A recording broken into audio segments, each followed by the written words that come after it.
नगरपंचायत, नगरपरिषदांचे निवडणुकीचे अर्ज आजपासून दाखल करायला सुरुवात होणार आहे। आपण पाहिलं तर ऑनलाईन अर्ज भरायला सुरुवात झालेली आहे आणि सकाळी 11 ते दुपारी 3 पर्यंत हे अर्ज आज दाखल होणार आहेत। आजपासून सुरुवात झालेली आहे। एकंदरीत तर सिंधुदुर्गामध्ये 3 नगरपरिषदा आहेत आणि 1 नगरपंचायत आहे। आपण सध्या कणकवली जी नगरपंचायत आहे तिथे 17 प्रभाग आहे। 17 प्रभागासाठी हे अर्ज आजपासून दाखल करायला सुरुवात होतील।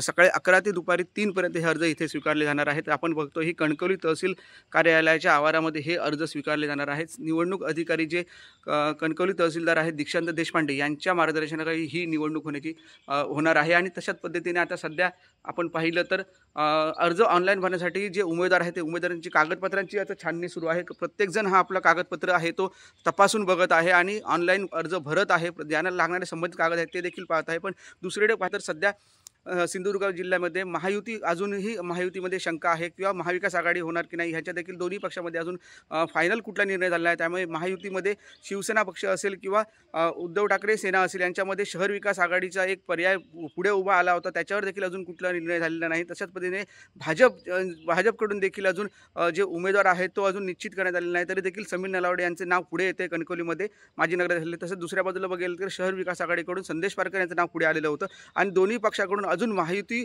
होणार की नाही हे देखील शंका आहे। त्यामुळे लवकरच जो काही निर्णय होईल त्यानंतर प्रत्येक पक्षाचा उमेदवार ठरेल आणि फॉर्म भरायला सुरुवात होईल। तसंच आपण सध्या आज आपण बघतोय की कणकवली शहरामध्ये किंवा सिंधुदुर्ग जिल्ह्यामध्ये उमेदवारी अर्ज भरण्यासाठी आजपासून सुरुवात झालेली आहे आणि 11 ते 3 हा वेळ आहे जो फॉर्म स्वीकारण्यासाठी आहे। पण ऑनलाईन अर्ज भरण्यासाठी स्वीकारले झाले। ऑनलाईन काही सेंटरला सायबर कॅफे असेल ऑनलाईन सेंटरला गर्दी देखील होईल। त्यामुळे निवडणूक निर्णय अधिकाऱ्यांनी सांगितले की प्रत्येकाने आपला फॉर्म तपासून काही त्रुटी असेल तर संबंधित आपल्याशी संपर्क करावा असं देखील सांगितलं आहे। त्यामुळे सध्याची दृष्टिकोनात पाहिलं तर अजून फॉर्म भरायला सुरुवात झाली तरी महायुती संदर्भात अजूनही संभ्रम अवस्था आहे। त्यामुळे कार्यकर्ते आणि जे आहेत उमेदवार आहेत त्यांनी नेमकं काय करावं हे देखील आता शंका उपस्थित अजून उमेदवारांनी कार्यकर्ते करत आहेत।